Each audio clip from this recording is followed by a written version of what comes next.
Good morning, student. After first internal examination, we are starting with our second semester. In the last few days, you have completed your examination. That was the first internal assessment. I want to give you few instructions to all of you. Please use your time wisely. You people return the first internal examination papers. There are few drawbacks I have noted, and these drawbacks are a lack of diagrams. You people are not drawing the diagrams. That means you are not practicing for the diagrams. Okay, so please practice for the line diagram. And without diagram, anatomy paper is not complete. Answer should be specific. Write only whatever asked. Okay. Write neat and properly. Your presentation must be neat and tidy. Use of particular pencils is essential. For histology, HNE pencils are must. Okay. Then you know the color codes for the gross anatomy. Use that color code pencils. Read out your textbook carefully. Practice for the diagrams and don't make the spelling mistakes. For example, most of the people for common peroneal nerve written the common pectoral nerve, and these mistakes are not accepted. So please read carefully, practice for the new terms or new words. Okay, so these are the few instructions. So we are starting with the second semester, and in this semester we are going to cover the head, neck, face, and the brain. So initially we are starting with the head, neck, face.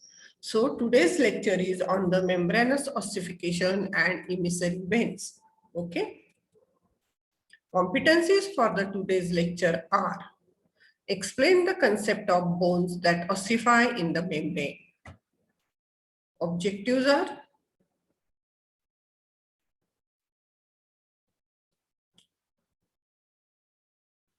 objectives for this competency are: what is membranous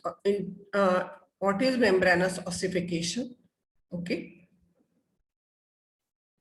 all of you know that bone is a specialized connective tissue. It is a dynamic and ever-changing tissue. It has a power of regeneration and repair.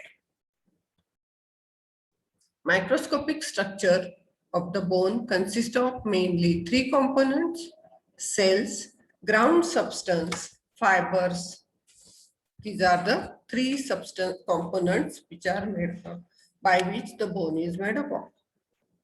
Matrix consists of ground substance and the fibers. Cells of the bones are there of different types: osteoprogenitor cells or the osteogenic cells, osteoblast, osteocytes, and the osteoclast.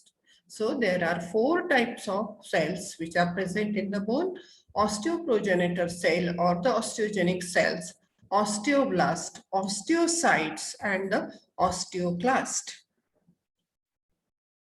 Osteogenic cells undergo the cell division and they develop into the osteoblast cells. Osteoblast cells are the bone building cells. They form the bone. Osteocytes are mature bone cells and principal cells of the bone tissue. Osteoclasts are derived from the monocytes and serve to break down the bone tissue. So osteoclast cells, they are derived from the monocytes and they break down the tissue. Osteogenic cells or the osteoprogenitor cells, these are the undifferentiated cells. These are the undifferentiated cells, and they can divide to replace themselves and can become the osteoblast. So these osteogenic cells or the osteoprogenitor cells are converted into osteoblast. Okay. They are found in the inner layer of the periosteum and the endosteum. You know what is periosteum and the endosteum. Osteoblast cells, they form the matrix. These are the osteoblast cells, they form the matrix and collagen fibers, but they cannot divide. So these osteoblast cells, they form the matrix and the collagen fibers, but they cannot divide. Okay. Then they are converted into osteocyte. They maintain the bone tissue. These are the matured bone cells that no longer secrete the matrix. Okay. So osteogenic cell is converted into osteoblast. Osteoblast cell is converted into osteocytes. These are the mature bone cells. Osteoclast cells, these are the huge cells, and they are formed by the fusing of the monocytes. The function is bone resorption at the surface. So these are multinucleated cells, okay? And many monocytes, they come together and they fuse and they will form the osteoclast cells. Matrix of the bone. It is an inorganic mineral salt provides the bone's hardness. And they are calcium phosphate and the calcium carbonate. Organic collagen fibers provide bone's flexibility. Bone is not completely solid since it has small spaces for vessels and the red bone marrow. Spongy bone has many such spaces. Compact bone has very few such spaces. Coming to the development of bone. Bone formation. All embryonic connective tissue begins as a mesenchyme. Bone formation is termed as osteogenesis or the ossification. And it begins when the mesenchymal cells provide template for the subsequent ossification. So you know that all embryonic connective tissue begins as a mesenchyme, and the formation of the bone is known as the ossification or the osteogenesis. And it begins when the mesenchymal cells provide template for subsequent ossification. Ossification. It is the process of formation of bone by osteoblast.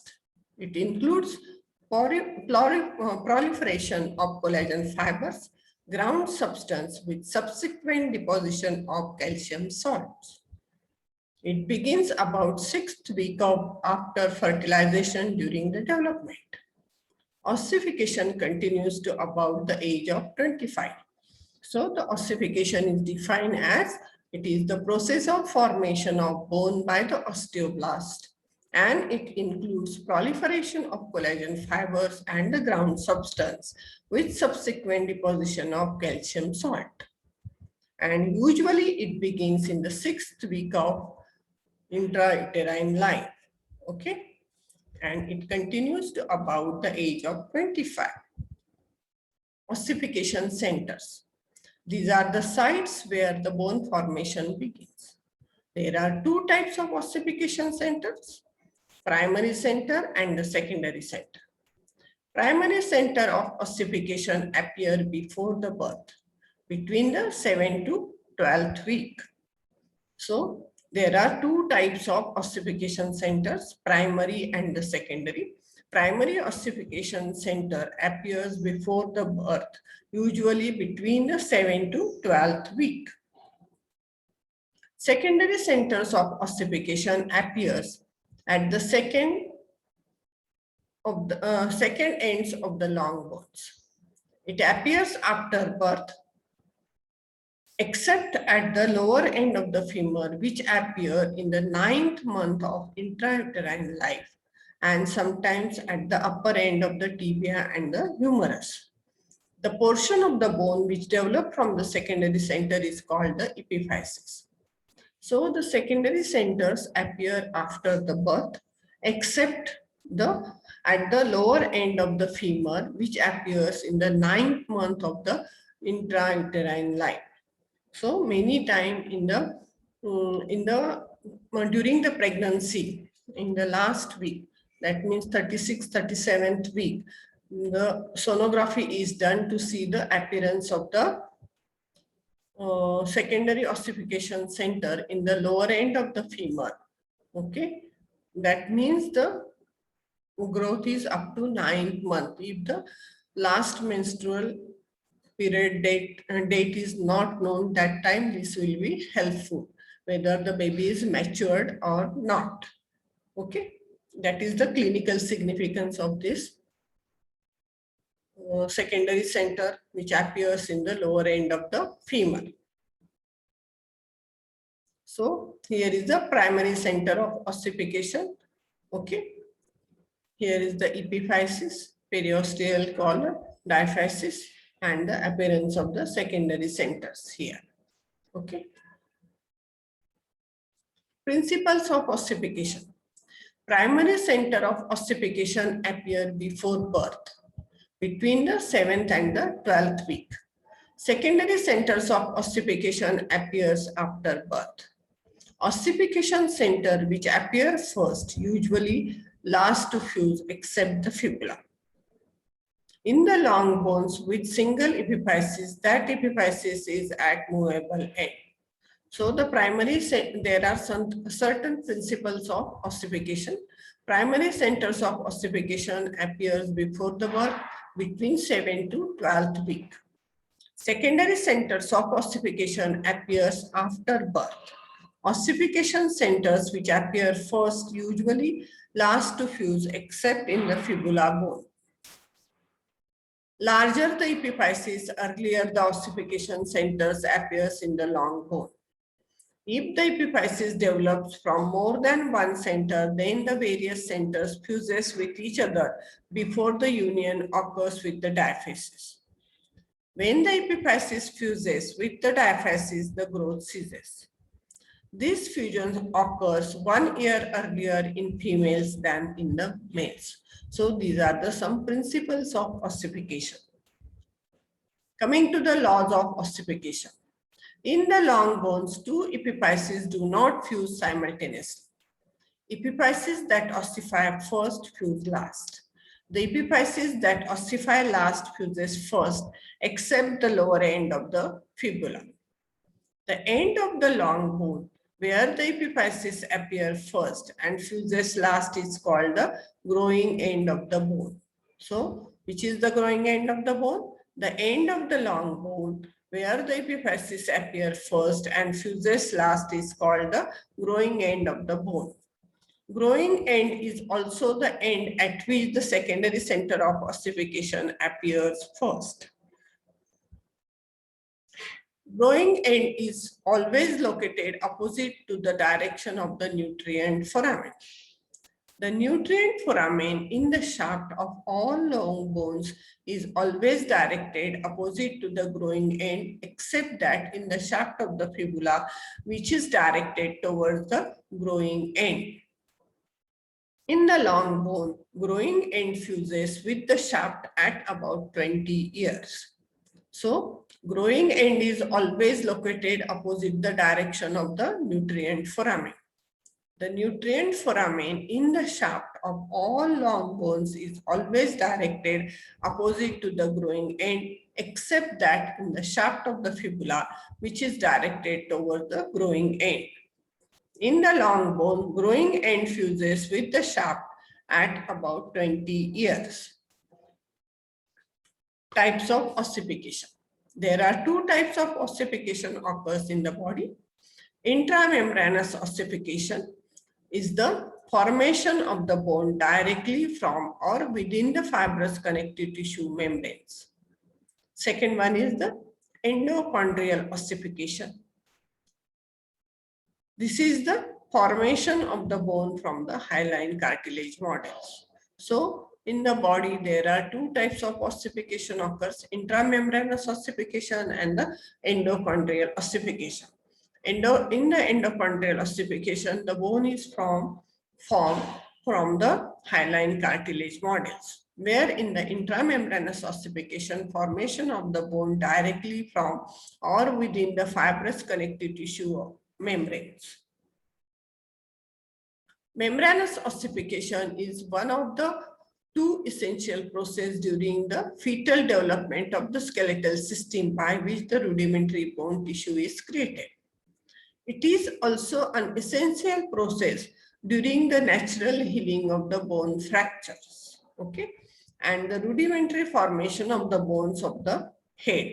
So, intramembranous ossification is an essential process during the natural healing of the bone fracture and the rudimentary formation of the bones of the head. Cartilage is not present during the membranous ossification. Remember, cartilage is not present during the membranous ossification. What is intramembranous ossification? When bone develops from the fibrous connective tissue, that means mesenchyme or the embryonic connective tissue, it is called as an intramembranous ossification. So, what is intramembranous ossification? When the bone develops from the fibrous connective tissue, is called as an intramembranous ossification. Through this process, flat bones are made, including those in the skull and the face, mandible, and the clavicle.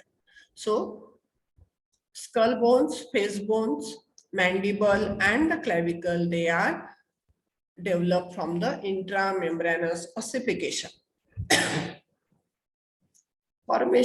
Formation of the bone cells.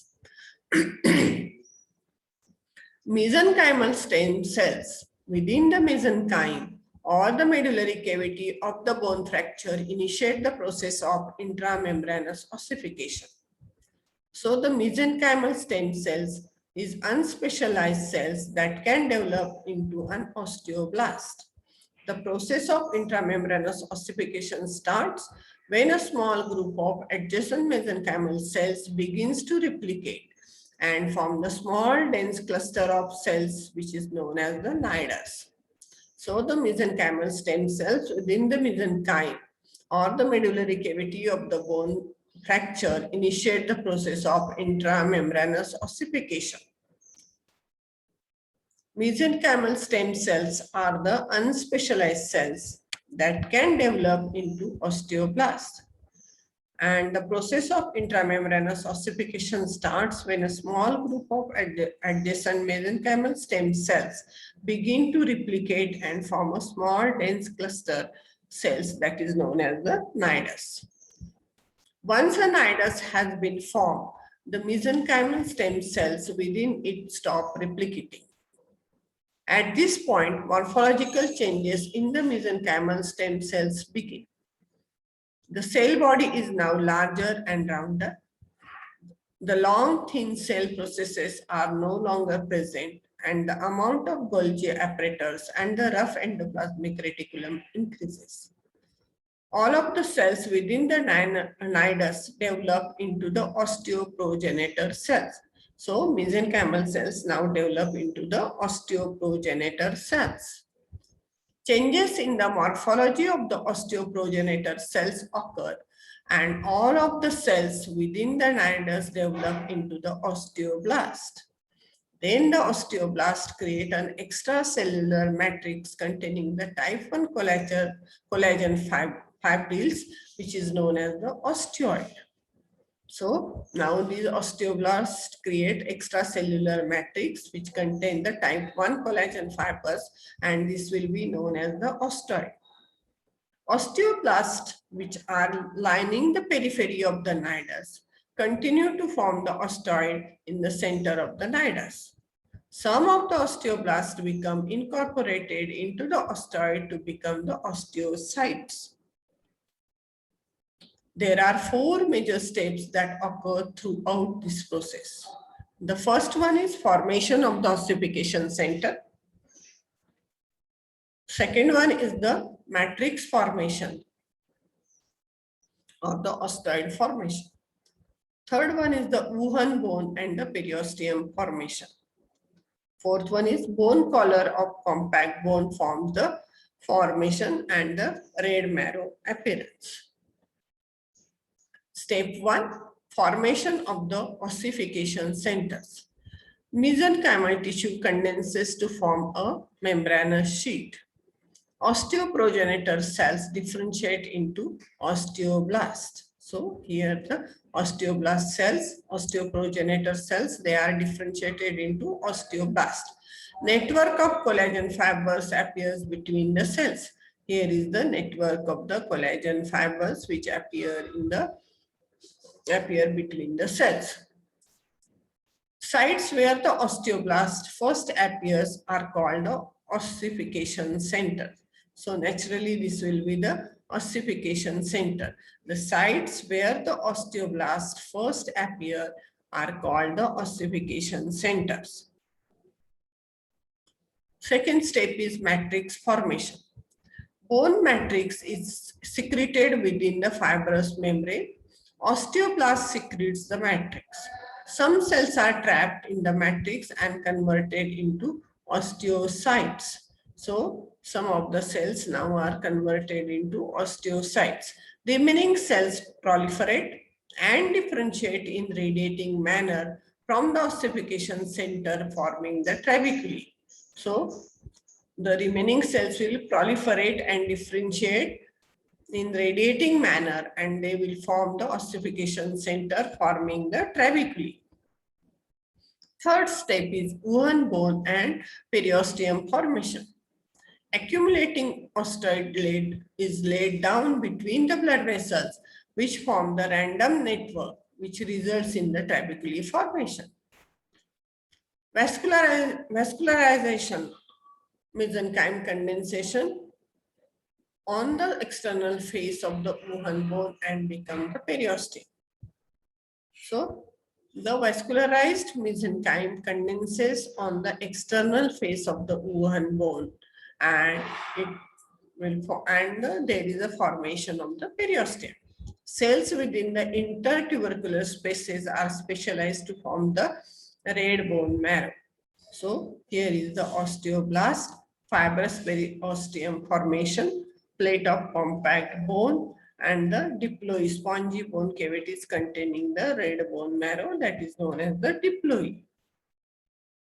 Bone collar or the compact bone forms and the red marrow appears. Trabeculae just deep to the periosteum thicken and forming the Wuhan collar bone that is replaced with the matured laminar bone. Okay. Spongy bone consists of distinct trabeculae and vascular tissue becoming red bone marrow. So here is the cavities containing the red bone marrow. Bones formed by the intramembranous ossification consist of outer superficial plates of compact bone with cancellous bone within them. Clinical correlation of the intramembranous ossification. Cleidocranial dystosis. It is a congenital condition which shows there is a complete or the partial absence of the clavicles, defective development of the cranial vault with the large fontanelle and delayed closing of the suture. This condition occurs due to the defective intramembranous ossification. So this is the clinical significance. Cleidocranial dystosis, that is the congenital condition. You have read this during the clavicle. Okay. Because there is complete or the partial absence of the clavicles. Now coming to the emissary veins. Competencies for the emissary vein are: describe the emissary veins with its role in spread of infection from extracranial root to the intracranial venous sinuses. Objectives are: what are emissary veins? What are the characteristic features, functions, types of emissary veins? How they spread infection from extracranial root to the intracranial venous sinuses. Emissary veins, they are also known as the vena emissaria. Veins which connect the extracranial venous system with the intracranial venous sinuses. They connect the veins outside the cranium to the venous sinuses inside the cranium. They drain from the skull through the skull into the larger meningeal veins or the dural venous sinuses. And these emissary veins passes through the skull foramina. So the emissary veins are the veins which connect the extracranial venous system with the intracranial venous sinuses. They connect the veins outside the cranium to the venous sinuses inside the cranium. And these emissary veins, they passes through the skull foramina. So here you can nicely appreciate emissary veins between the dural venous sinus and the extracranial vein. Okay. Here is the emissary vein and here is the dural venous sinuses and here is the extracranial vein. Characteristic features of the emissary veins. These emissary veins are wall-less. Some veins are constant, other are inconstant or it may be absent. They are thin-walled and the walls are attached tightly to the surrounding bones. So the characteristic features of the emissary veins are, these veins are wall-less, some veins are constant, other are inconstant or may be absent. Emissary veins are thin-walled and their walls are attached tightly to the surrounding bones. Coming to the functions of the emissary veins. The function of the emissary veins is to provide selective cooling of the brain. They provide alternative drainage route of the brain in case of obstruction of the dural venous sinuses. They communicate the veins outside the skull with the dural venous sinuses. So these communications helps to keep the pressure of the blood in the sinuses constant. So the emissary veins provide selective cooling of the brain. They provide alternative drainage route of the brain in case of the obstruction of the dural venous sinuses. And these veins communicate with the outside the skull with the dural venous sinuses. So this communication helps to keep the pressure of the blood in the sinuses constant. Okay. Coming to the types of emissary veins. There are several types of emissary veins, but common are parietal emissary veins, occipital emissary veins, posterior condylar veins, mastoid veins, sphenoid veins, Zucker-Candles veins, foramen cecum vein, emissary vein. It is a vein connecting the nasal and the paranasal mucosa to the superior sagittal sinus. Veins connecting the cavernous sinus with the pterygoid venous plexus passes through the different foramina. So there is connection between the cavernous sinus with the pterygoid venous plexus, and these emissary veins passes through the different foramina, and these foramina are foramen lacerum, foramen ovale, foramen basale, and foramen spinosum. So the veins which connect the cavernous sinus with the pterygoid venous plexus passes through the different foramina, and these foramina are foramen lacerum, foramen ovale, foramen vasalis, and the foramen spinosum. As we progress, you are going to learn about these foramina, and that time you will understood what are these foramina and how the veins passes through it, and they connect the cavernous sinus with the pterygoid venous plexus. Okay. Emissary veins. Two sets of emissary veins are present in the parietal emissary vein and the mastoid emissary veins. Parietal emissary veins passes through the parietal foramina and communicates with the scalp veins with the superior sagittal sinus. So here is the superior sagittal sinus and this is the parietal emissary veins. Mastoid emissary veins passes through the mastoid foramen and communicates the scalp with the sigmoid sinus.